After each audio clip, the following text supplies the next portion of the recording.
Hello everyone, welcome back to the channel commerce spotlight by जारेफ अड्डा। दोस्तों, आज के सेशन में हम लोग बात करने वाले हैं हमारे हायर एजुकेशन के एक इम्पॉर्टेंट टॉपिक का। चार तरीके की यूनिवर्सिटी हमारे पास हैं जहां पे आप सभी के जो है भर भर के क्वेश्चन एग्जामिनेशन में पूछे जाते हैं। Central university, state university, deemed university और साथ में प्राइवेट यूनिवर्सिटी। आखिर इन चारों में डिफरेंस क्या होता है, किसके द्वारा जो है ये यूनिवर्सिटी बनाई जाती हैं, रेगुलेट इनको कौन करता है और फंडिंग जो है कहीं ना कहीं इनको कौन करता है। तो इन तमाम सवालों के जवाब जो है आपको आज इस सेशन में मिलने वाले हैं। और आप सभी के लिए वीडियो इसलिए भी इंपॉर्टेंट है, जैसा कि मैंने बताया कि एग्जामिनेशन में एक क्वेश्चन हायर एजुकेशन यूनिट से आपका इन यूनिवर्सिटी से बनता भी है। तो इस सेशन को एंड तक जरूर देखिएगा।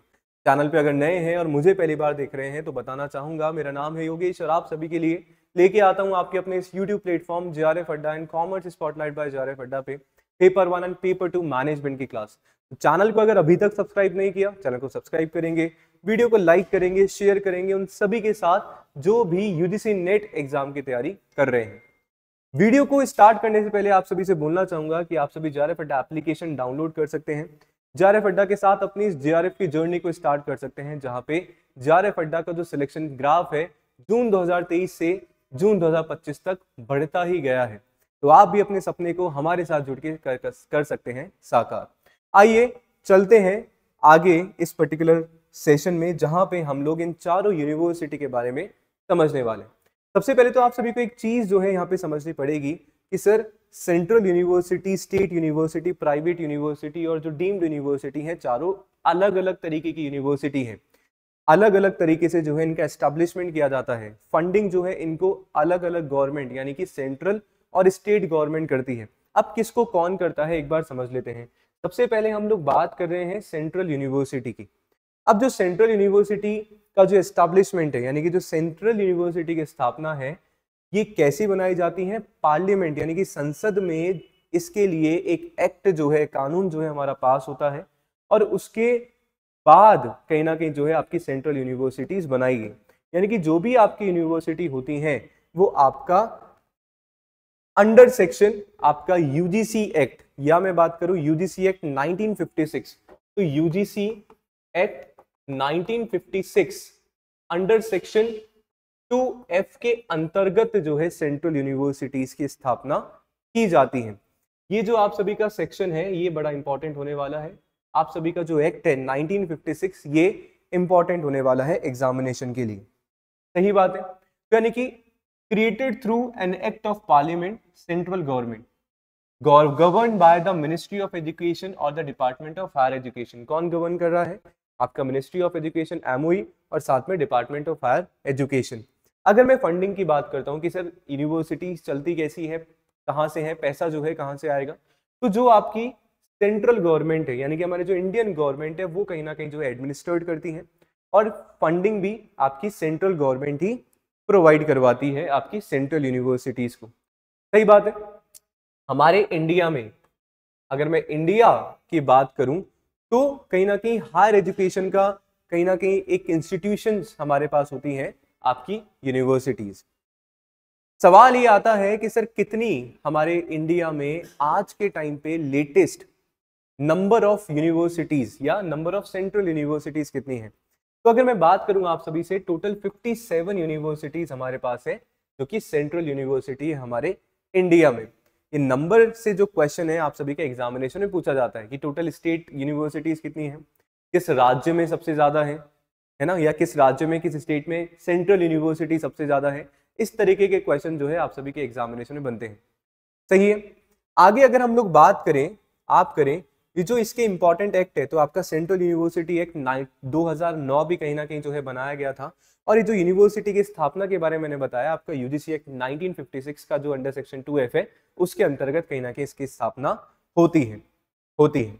जैसे आपका यूनिवर्सिटी ऑफ दिल्ली हो गया, है ना, आपका एग्जाम्पल है किस चीज का? सेंट्रल यूनिवर्सिटी का। आशा करता हूं कि आप सभी को इसके बारे में क्लैरिटी मिल गई होगी। अगली हमारे पास आती है आपका स्टेट यूनिवर्सिटी। अब अगर मैं स्टेट यूनिवर्सिटी की बात कर रहा हूं तो स्टेट यूनिवर्सिटी की स्थापना कैसे होती है, कौन किसके द्वारा एस्टैब्लिश की जाती है? तो कहीं ना कहीं मैं बात करूं, it is created by the state legislative act. जो भी तुम्हारा स्टेट का लेजिस्लेटिव एक्ट होता है उसके द्वारा स्टेट यूनिवर्सिटी की स्थापना की जाती है। सही बात है। ऑपरेट कौन कर रहा है? मान लीजिए राजस्थान की हम लोग बात कर रहे हैं, तो राजस्थान के अंतर्गत जो भी आपकी राज्य सरकार है, स्टेट गवर्नमेंट है, उसके द्वारा ही जो है इसको एडमिनिस्टर किया जाएगा। बट आप सभी को पता होना चाहिए कि जो स्टेट गवर्नमेंट है या जो मैं स्टेट यूनिवर्सिटी की बात कर रहा हूं, किसके रेगुलेशन पे काम करेगी? यूजीसी, यानी कि यूजीसी जो है सभी को कहीं ना कहीं जो है रेगुलेट कर रही है। यूजीसी के जो भी कहीं ना कहीं गाइडलाइंस है उनको ही आपकी जो स्टेट यूनिवर्सिटीज है वो फॉलो करती है। पर इनका जो एस्टैब्लिशमेंट है, इनकी जो स्थापना है, किसके द्वारा की जाती है? स्टेट लेजिस्लेटिव एक्ट के द्वारा यहाँ पे की जाती है। फंडिंग की मैं बात करूं भैया, सेंट्रल गवर्नमेंट सेंट्रल यूनिवर्सिटीज को कौन फंडिंग दे रहा था? आपके सेंट्रल गवर्नमेंट। पर जब मैं स्टेट यूनिवर्सिटी की बात कर रहा हूं तो state universities are funded by your state government. ठीक है। की फीचर्स के बारे में अगर हम लोग बात करें तो ये फोकस करती है आपके जो भी आपके स्पेसिफिक स्टेट या यूटीज में हायर एजुकेशन की नीड्स है उन पे कहीं ना कहीं जो है फोकस कर रही है ना। रीजनल इन्फ्लुएंस जो है आप सभी को यहाँ पे देखने को मिलता है।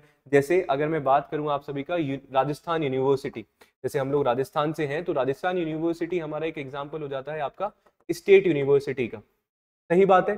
काम जो है सारे के सारे जैसे यूनिवर्सिटीज है सर वही करेंगे, बट स्थापना जो है अलग होती है और एक पर्टिकुलर जो स्टेट को ही कहीं ना कहीं जो है सर्व करती है। सही है। अलग अलग जो है आपके यूनिवर्सिटीज एक्ट है वो वेरी करते हैं आपके स्टेट टू स्टेट। आशा करता हूं ये भी आप सभी को समझ में आ गया होगा। नेक्स्ट हमारे पास होती है डीम्ड टू बी यूनिवर्सिटी। पर इसको समझाने से पहले आप सभी को प्राइवेट यूनिवर्सिटीज के बारे में समझाना चाहूंगा। अब सर प्राइवेट यूनिवर्सिटी क्या है? देखो, स्टेट यूनिवर्सिटीज की स्थापना स्टेट लेजिस्लेटिव एक्ट के थ्रू हुई। सेंट्रल यूनिवर्सिटी की स्थापना जो है आपके जो भी यूनिवर्सिटी एक्ट है उनके थ्रू कहीं ना कहीं हुई है ना। फंडिंग जो है सेंट्रल यूनिवर्सिटी को सेंट्रल गवर्नमेंट कर रही है, स्टेट को स्टेट गवर्नमेंट कर रही है। अभी जो प्राइवेट यूनिवर्सिटी होती है, ठीक है, एस्टैब्लिश आपके स्टेट लेजिस्लेटिव एक्ट के थ्रू ही होती है, बट कहीं ना कहीं कोई भी एक जो प्राइवेट बॉडी होती है उसके द्वारा स्पॉन्सर किया जाता है, या मान लीजिए कोई ट्रस्ट है, कोई ऑर्गेनाइजेशन है, उसके द्वारा कहीं ना कहीं क्या किया जाएगा? स्पॉन्सर किया जाएगा उस पर्टिकुलर यूनिवर्सिटी को। सेंट्रल गवर्नमेंट की अगर मैं बात करूं तो कहीं ना कहीं डायरेक्टली फंडेड यूनिवर्सिटी या सेंट्रल गवर्नमेंट कहीं ना कहीं डायरेक्टली जो है फंडिंग प्रोवाइड आप सभी की प्राइवेट यूनिवर्सिटी को नहीं कराती है। ठीक है। तो जो भी आपकी फंडिंग है, आपके ट्रस्ट हो गए, कोई भी प्राइवेट रिसोर्सेज हो गए, उनके द्वारा यहाँ पे करवाया जाता है। ठीक है। तो प्राइवेटली मैनेज की जाती है। पर आप देखेंगे लीगली एस्टैब्लिश किया स्टेट एक्ट के द्वारा, पर सर इनको सारे के सारे जो यूजीसी की गाइडलाइन है ना वो पूरी करनी पड़ती है, वो फुलफिल करनी पड़ती है। ऐसा नहीं है कि सर अपनी मनमानी करेंगे, नहीं। जो भी यूजीसी की गाइडलाइंस है, यूनिवर्सिटी ग्रांट कमीशन की गाइडलाइंस है, उन सबको कहीं ना कहीं जो है आपकी प्राइवेट यूनिवर्सिटीज को भी पूरा करना पड़ेगा। इस बात का आप सभी जो है ध्यान रखिएगा। ठीक है, सही बात है। एक इंपॉर्टेंट क्लास हमारे पास हो जाता है डीम्ड टू बी यूनिवर्सिटी। अभी डीम्ड यूनिवर्सिटी क्या है? सर यूनिवर्सिटी जैसी कहीं ना कहीं हमारे पास होती है, यानी इनिशियली यूनिवर्सिटी नहीं है, बट कहीं ना कहीं जो है deemed to be university central government के द्वारा क्या की गई है? इनको डिक्लेयर कर दिया है। तो यानी कि आपका यूजीसी एक्ट 1956 अंडर सेक्शन 3 की अगर मैं बात करूं तो उसके द्वारा कहीं ना कहीं जो है आपकी डीम्ड यूनिवर्सिटी की स्थापना की गई है। तो यानी कि आपकी जो सेंट्रल गवर्नमेंट है वो किसी भी पर्टिकुलर यूनिवर्सिटी को डीम्ड यूनिवर्सिटी बना सकती है ना। पर डीम्ड यूनिवर्सिटी को डीम्ड यूनिवर्सिटी के बारे में ऐसा भी है कि सर डीम्ड यूनिवर्सिटी में उनकी जो ऑटोनॉमस या मैं बात करूं डीम्ड यूनिवर्सिटी के मल्टीपल जो है कहीं ना कहीं कॉलेजेस आप सभी के नहीं हो सकते हैं, ऐसा यहाँ पे बताया गया है आपकी यूनिवर्सिटी के बारे में। ठीक है। तो यानी कि this declaration is based on an institutions high academic standards. Funding की अगर मैं बात करूं तो जो भी आपके प्राइवेट रिसोर्सेज हैं या प्राइवेट सोर्सेज हैं उनके द्वारा जो है फंडिंग की जाती है। ठीक है। But recognised by the UGC for the academic excellence. सही बात है। तो आप सभी को ध्यान में रखना है कि इस तरीके की जो हमारी यूनिवर्सिटीज हैं वो कहीं ना कहीं डीम्ड टू बी यूनिवर्सिटी होती हैं। सेक्शन जो है इनका इंपॉर्टेंट यहाँ पे बन जाता है। आगे हम लोग बात कर रहे हैं चारों के बारे में, मैंने आपको बता दिया। एक फटाफट से जो है कंपैरिजन हम लोग कर लेते हैं चारों ही टाइप की यूनिवर्सिटी का। सबसे पहले अगर मैं बात करूं हमारी सेंट्रल यूनिवर्सिटी, तो सेंट्रल यूनिवर्सिटी में जो है किस तरीके से स्थापना की जाती है? सर पार्लियामेंट यानी कि संसद के कानून के द्वारा। ठीक है।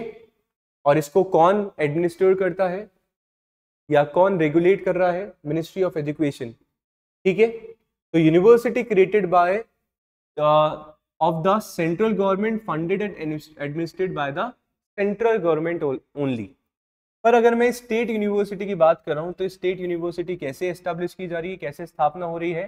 तुम्हारा जो स्टेट का जो भी लेजिस्लेटिव एक्ट है उसके द्वारा, या कोई यूटी का एक्ट है, ठीक है। डीम्ड टू बी यूनिवर्सिटी क्या है? Declared under section 3 of the UGC commission UGC act 1956। The central government may declare any institution to be deemed to be a university. जैसा कि मैंने बताया, आपकी जो सेंट्रल गवर्नमेंट है वो कहीं ना कहीं किसी भी यूनिवर्सिटी को डीम्ड यूनिवर्सिटी का दर्जा दे सकती है, राइट। प्राइवेट यूनिवर्सिटी की मैं बात करूं तो सर प्राइवेट यूनिवर्सिटी जो है आपकी एस्टेब्लिश की जाएगी स्टेट लेजिस्लेटिव एक्ट के द्वारा, पर फंडिंग की बात करूं, कंट्रोलिंग की बात करूं, मैनेजमेंट की बात करूं, वो सारा का सारा क्या होगा? प्राइवेट हाथों में ही होने वाला है। आप लोग कमेंट में मुझे 2-3 सवालों का जवाब देंगे। सबसे पहले तो मैं आप सभी को इससे जानना चाह रहा हूं कि मैं डीम्ड यूनिवर्सिटी की बात कर रहा हूं, ठीक है। तो हमारे भारत की पहली डीम्ड यूनिवर्सिटी कौन सी है, वो आप जो है मुझे बताएंगे, ठीक है। प्राइवेट कौन सी और सेंट्रल कौन सी हमारे भारत की? मैं आपको ईयर बताता हूँ, 1958 में जो है कहीं ना कहीं परिवर्तित की गई थी आप सभी की। चलिए मैं एक और चीज बता देता हूँ, मैं मणिपाल यूनिवर्सिटी की बात कर रहा हूँ, सिक्किम। तो वो जो है कहीं ना कहीं 1958 में डीम्ड यूनिवर्सिटी का उसको दर्जा मिला। अब आप लोग मुझे बताएंगे कि एक और कोई यूनिवर्सिटी है जिसको 1958 में भारत की पहली डीम्ड यूनिवर्सिटी का दर्जा मिला था। कमेंट डेफिनेटली आप सभी को करना है, और इसके साथ में एक मुझे डीम्ड यूनिवर्सिटी का नाम भी कमेंट में बता देना है। अगले वीडियो में हम लोग मिलेंगे कि हमारे भारत में टोटल कितनी सेंट्रल यूनिवर्सिटी है, कितनी स्टेट यूनिवर्सिटी है, डीम्ड कितनी है, और साथ में प्राइवेट यूनिवर्सिटी कितनी है, किस स्टेट में सबसे ज्यादा है और किस स्टेट में सबसे कम है। इस पूरे डेटा को के साथ मैं आप सभी से नेक्स्ट वीडियो में मिलने वाला हूं। तो चैनल को सब्सक्राइब जरूर करिएगा, और ऐसे ही आप सभी जो है हमारे साथ हमारे कोर्सेज में एनरोल करा सकते हैं। JRF अड्डा लेके आए आप सभी के लिए इस बार पेपर 1 प्लस मैनेजमेंट का कंप्लीट पैकेज, जहां पे सिल्वर एंड गोल्ड पैकेजेस जो है आप सभी के लिए अवेलेबल हैं। जैसे आपको पढ़ना है, जिस तरीके से पढ़ना है, वो पूरा का पूरा प्रॉपर प्लानिंग के साथ जो है इस बार JRF अड्डा आप सभी के लिए जून 2026 का बैच लेके आए हैं। ज्यादा जानकारी के लिए नीचे दिए गए नंबर पे कॉल करें एंड JRF अड्डा एप्लीकेशन डाउनलोड करें, और बताइएगा जरूर सेशन कैसा लगा।